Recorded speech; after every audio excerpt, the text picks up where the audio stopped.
결정을 내용으로 하는 설교를 어떻게 샘플링을 해야 효과적인가에 대한 내용을 샘플링 하겠습니다. 성도들의 삶에 옳은 결정을 할 수 있도록 사유적인 판단 후 적용하는 실천의 전 단계입니다. 그러면 성도들이 옳은 결정을 하게 하는 설교로서의 원고를 작성하기 위해서는 지금 성도들이 처해져 있는 상황, 여건, 조건, 상태를 분석해야 하는 것입니다. 이것은 분석적 플랫폼에 의해서 분석하기 시작했는데, 그 분석은 어떤 결정을 하는 것인가를 이해하기 위해서는 포커싱을 해야 하는 것입니다. 즉, 교회 인사이드냐 교회 아웃사이드냐? 교회 인사이드입니다. 그럼 교회 인사이드면 그 교회 인사이드로서로 포커싱이 됐습니다. 그러면 교회 인사이드로 포커싱을 했는 데 있어서 타겟팅으로 성도들 설교 대상자를 정하는 것입니다. 그 성도 대상자를 정하는 것이 포커싱과 타겟팅으로 적절하게 갑니다. 그러면 실제적으로 교회 포커싱을 통해 주민을 통해서 성도들로 하여금 타겟팅이 됐습니다. 그럼 타겟팅은 전 성도들을 타겟팅으로 하는 것이다. 그 전 성도들을 타겟팅하는데 전 성도들을 타겟팅하는 시점이 주일날 오전 예배다. 그럼 주일날 오전 예배 전 성도들을 향하여서 타겟팅을 하는 것으로 전 성도이며, 그럼 전 성도들을 향하여서 타겟팅이 됐으면 주민을 통하여서 성도들 한 사람 한 사람마다 각자가 현재 처해 있는 상황, 상태, 여건, 조건, 이것이 자료로 준비가 돼서 분석이 끝나야 하는 것입니다. 그런 분석이 대체적으로 목사님들께서는 성도들을 향하여서 지난주에도 설교하고 지지난주에도 설교하고 1년 전에 10년 전에 했습니다.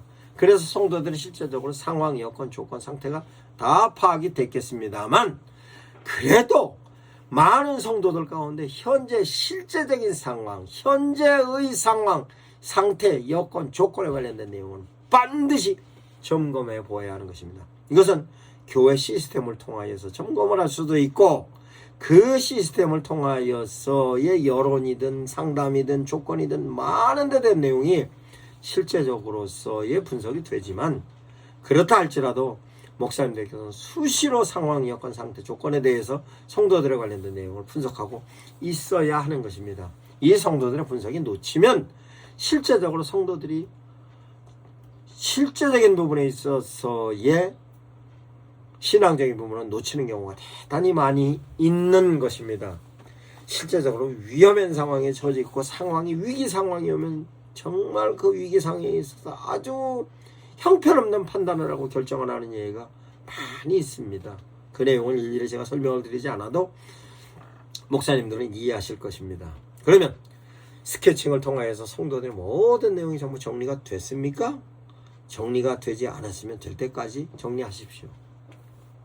그러면 실제적으로 정리가 다 됐습니다. 그럼 됐으면 그 정리되어졌던 내용을 가지고 이제는 그에 따른 메시지가 어떠한 메시지인지가 필요한 것입니다. 그러면 실제적으로 성도들의 상태와 상황, 여건, 조건이 전부 정리가 됐으면 그 다음은 실제적으로 전애들에게 필요한 메시지가 무엇인지, 뭘 결정을 해야 할 건지의 결정에 대한 내용의 제목이 나올 겁니다.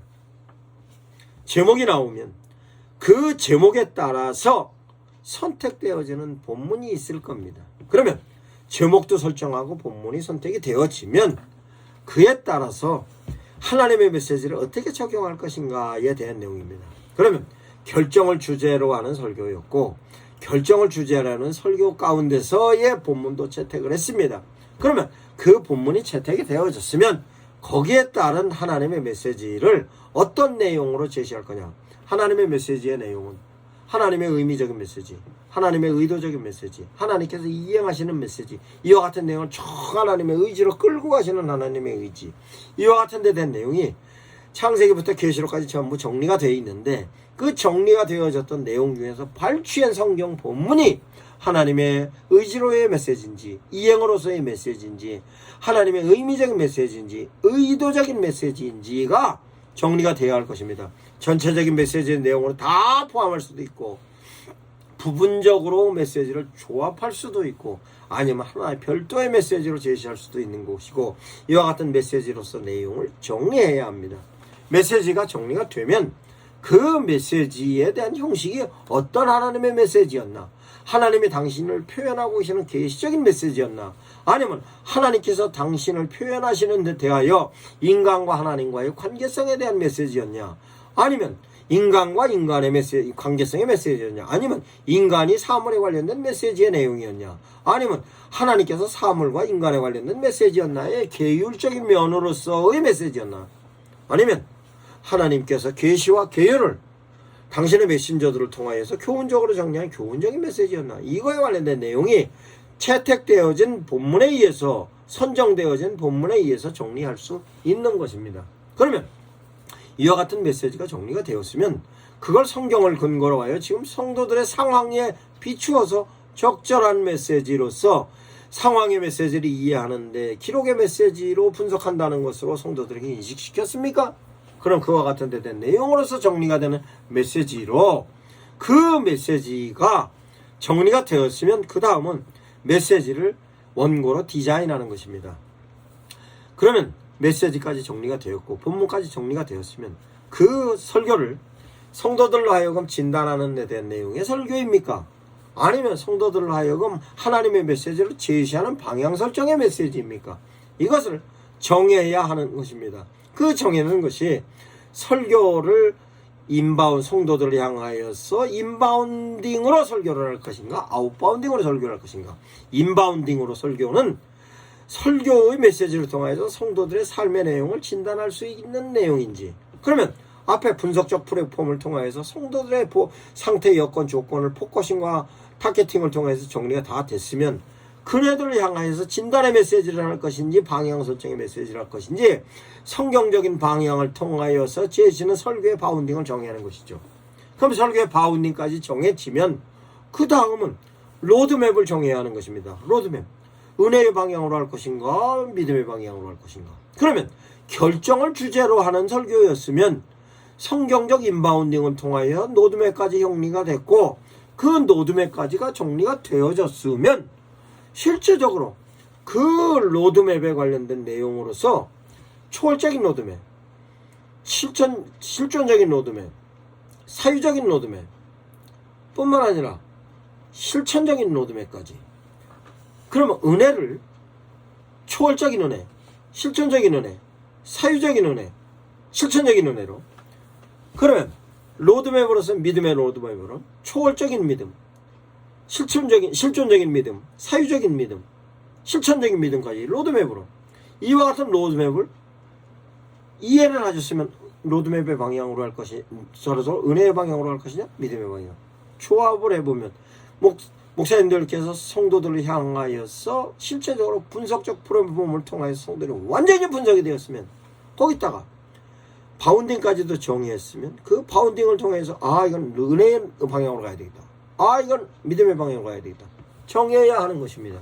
그러면 정하면 그 다음은 설교의 프레임을 짜야 하는 것입니다. 설교의 프레임을 짜는 데 있어서 프레임은 그러면 초월적인 은혜로 초월적인 믿음으로 갈 거냐, 실존으로 아니면 사유로 이와 같은 데 내용이 실제적으로 목사님들께서 성도들의 현재 상황과 상태와 여건, 조건이 정확히 분석이 됐기 때문에 바운딩까지에 관련된 내용으로 정리를 하고 노드맵까지도 이해를 했으면 실제적으로 성도들에게 은혜론지 믿음으로인지, 은혜는 어디까지의 은혜이고 믿음은 어떤 믿음으로 대응하는가에 관련된 내용이 정확한 프레임으로 구성이 되어야 하는 것입니다. 그럼 프레임까지 짜졌습니다. 그러면 프레임까지 짜졌으면 여기에 따라서 프레임에 따라서 패턴을 붙이는데, 그 패턴에 따라서 설교는 아주 성도들로 하여금 효과적으로 이해될 수 있고 전달력이 높은 설교로 가는 것입니다. 그러면 어떤 패턴을 적용해야 하느냐? 우선 첫째적으로 설교의 목적이 무엇냐입니다. 설교에 있어서 제목도 정했고, 제목에 따라서 설교 본문도 정했고, 본문에 따라서 하나님의 메시지도 정했고 다 정했는데 실제적으로 목사님들께서 내면적인 부분에 큰 포괄적인 목적이 있었을 겁니다. 그 포괄적인 목적을 성도들로 하여금 결단하게 하는 목적인지, 변화를 주는 목적인지, 유지를 하게 하는 목적인지, 성장을 하게 하는 목적인지. 그러면 결단을 하게 하는 목적이면은 사유적인 내용이고, 결정을 하는 데 대한 내용이면은 이 내용 또한 사유적인 내용입니다. 그러면 실제적으로 변화와 결단은 동시에 가야 되겠다 라고 결정도 할 수 있고, 아니면 나는 변화만 결단으로만 가야 되겠다, 이에 관련된 내용. 그럼 결단으로 정해지면 그 다음은 실제적으로 설교를 하는 데 있어서의 전달 방식은 어떻게 할 것인가, 예언자적인 방식으로 할 것인가, 선지자적인 방식으로 할 것인가, 교육자적인 방식으로 할 것인가, 제사장적인 방식으로 할 것인가. 예언자적인 방식은 진단에 관련된 내용입니다. 선지자적인 방식은 하나님의 메시지로 방향을 설정해 주는 겁니다. 그럼 제사장적인 방식은 메시지를 통해 성도들을 위로해 주는 겁니다. 교육자적인 방식은 교육입니다. 이것도 패턴으로서의 전달 방식을 정해야 하는 것입니다. 정해지면 그 다음은 내용입니다. 감동의 내용으로 갈 것이냐, 설득의 내용으로 갈 것이냐, 선동의 내용으로 갈 것이냐, 교육의 내용으로 갈 것이냐.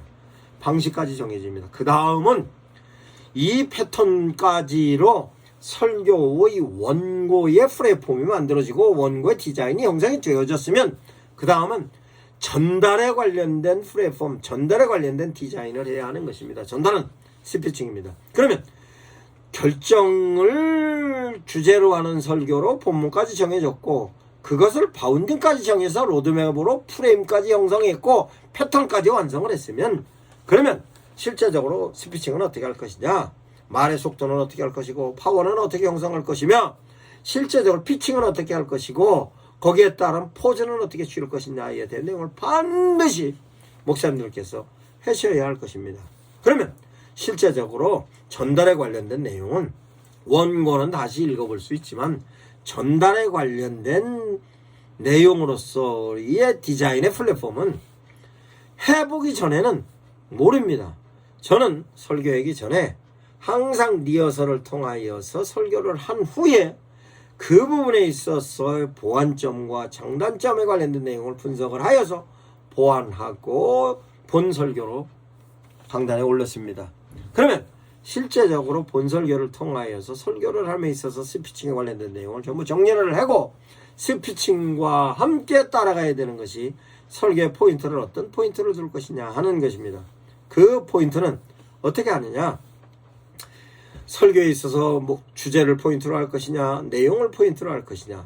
그럼 설교에 있어서의 하나님의 메시지의 내용이냐, 아니면 메시지의 형식이냐, 아니면 메시지의 형태냐, 아니면 설교를 바운딩으로 써야냐, 로드맵으로 쓰냐, 프레임으로 쓰냐, 아니면 패턴으로 쓰냐. 패턴에 있어서는 그러면 내용의 패턴이냐, 목적의 패턴이냐, 방식의 패턴이냐, 유형의 패턴이냐, 이와 같은 데 내용을 포인트로 정하고, 그러면 포인트에 있어서도 실제적으로 언어적인 포인트냐, 비언어적인 포인트냐, 언어적인 포인트이면 언어적인 포인트로 정리하고, 비언어적인 포인트면 제스처는 어떻게 할 것이냐, 영상은 어떻게 쓸 것이냐, 동영상은 어떻게 쓸 것이냐, 자료는 어떻게 활용할 것이냐, 이와 같은 데 대한 내용이 반드시 결정을 주제로 하는 설교에 있어서 준비해야 될 포인트인 것입니다. 다음은 타이밍입니다. 타이밍으로서는 포인트를 설교 어느 시점에 쓸 것이냐. 그러면 설교 원고는 설교를 함에 있어서 어느 시점에 설교를 할 것이냐, 주일 예배냐, 오후 예배냐, 수예배냐, 이 타이밍, 이것이 정리가 되어야 하는 것입니다. 그러면 실제적으로 여기까지가 정리가 되면 이제는 그걸 가지고 실제적으로 성도들에게 적용하게 하는 것입니다. 그럼 적용하게 하는 것은 목사님들께서 설교로 하나님의 메시지를 선포할 때부터가 실제적으로 성도는 적용하는 것입니다. 그러면 목사님의 결정적인 내용의 메시지를 성도들 향해 선포할 때 성도들이 어떻게 받아들이는가, 이에 내 내용을 분석합니다. 시선이 몇 명이 왔습니까? 전체가 다 왔습니까? 몇 명이 딴 데로 갔습니까? 성도들이 아멘하고 듣습니까? 아니면 아멘하는 사람이 일부분입니까? 아니면 설교 듣는 태도는 어땠습니까? 그와 같은 데 대한 내용을 설교하면서 분명히 분석을 하면서 보아야 할 것입니다. 시선은 어디부터 어디까지 볼 것이냐, 위로 둘 것이냐, 아래로 둘 것이냐, 옆으로 둘 것이냐, 좌우로 둘 것이냐, 우로 좌우로 둘 것이냐, 이에 관련된 내용을 세밀하게 분석해야 하는 것입니다. 뿐만 아니라 아멘 나오는 데 있어서의 아멘 소리가 크냐 적냐, 아니면 아멘 소리가 얼마나 자주 나오느냐, 이에 관련된 내용입니다. 그 내용을 설교로 하나님의 메시지 선포할 때 반응으로 보아야 하는 것입니다.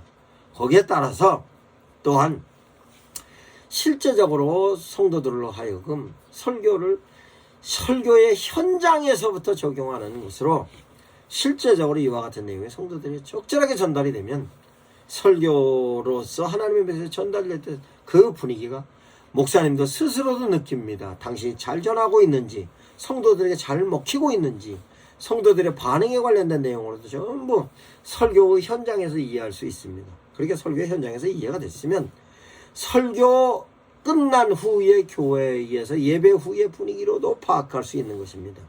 성도들이 어떤 반응을 보여주고 있느냐, 그럼 교회 내적인 부분에서 반응과 함께 현장의 교인들이 돌아가서의 반응도 목사님들은 이해해야 할 것입니다. 그러면 실제적으로 내가 설교한 내용이 성도들로 하여금 제대로 이해가 됐는가, 이해가 됐으면 적용하고 있는가, 이 내용을 실제적으로 저 같은 경우에는 설교의 메시지를 구역예배 매뉴얼로 쓰라고 제시하고 저도 그렇게 했습니다. 그러면 구역예배 매뉴얼을 통해서 다시 한번 리바이벌로 성도들에게 목사님의 설교의 메시지가 성도들의 삶에 결정하는 요인으로 제시할 수 있는 메시지로 전달이 되면 성도들은 그게 효과적으로 이해가 됐고 각인이 되면 적용합니다. 마찬가지로 그 결정적인 요인으로서의 목사님의 메시지의 상황이 지금 현재 성도들의 상황과 맞지 않는다 할지라도 성도들은 추후에 그와 같은 상황이 되었을 때는 목사님의 메시지를 통해서 그걸 결정적인 요인의 요소로 쓰는 겁니다. 그러면 이와 같은 데는 성도들이 적정하게 적용하고 있는가, 이 내용을 분석해야 합니다. 상담으로 분석할 수 있고 전화로도 물어볼 수 있고 시스템을 통해서도 알을 수도 있고 다양한 방향과 각도에서 목사님들께서 그 내용을 데이터화해야 하는 것입니다. 그 데이터화했던 내용을 가지고 목사님들께서 실제적으로 성도들이 효율적으로 삶에 적용하고 있는가에 대한 내용을 모니터 후에 필요한 부분은 어떤 부분인지에 관련된 내용을 적절하게 보완해서 정리해야 하는 것입니다. 이 내용이 성도들로 하여금 결정의 요인으로서 스스로가 아이덴티티를 형성하게 되는 것이며, 아이덴티티가 형성되면 그 교회 교인으로서만의 아비투스가 형성이 되고, 아비투스가 형성이 되면 목사님의 결정적인 요소로서의 설교로 제시한 내용이 성도들로 하여금 교회 내적으로 양육의 매뉴얼로 쓰고 있는지, 교회 외쪽에 전도의 매뉴얼로 쓰고 있는지에 관련된 내용으로 쓸 수 있는 매뉴얼로 설교를 샘플링해야 하는 것입니다. 그러면 성도들은 그걸 현장에서 활용해서 실제적으로 삶에 적용하여 삶의 질이 높아지는 것이며, 삶의 질이 높아지는 것은 신앙적인 질이 높아졌다는 증거로서 연계성이 있는 것입니다. 다음은 실천에 관련된 내용을 강의하겠습니다.